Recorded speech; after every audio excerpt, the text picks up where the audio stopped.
मनशिशने स्थिरत्वमाप्ते भगवति मानुषमूर्ति वासुदेवे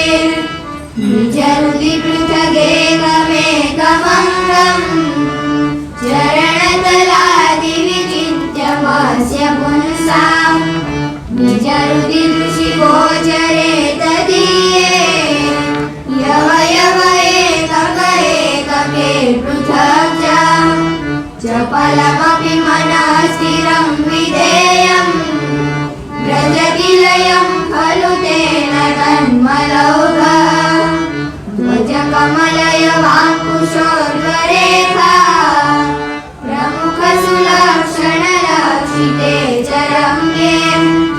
अतिशयमृदुले च यावकाभे चरणतले मनसास्य चिन्तनीये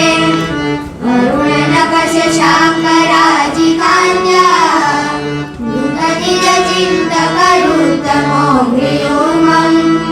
क्रमलघुसमको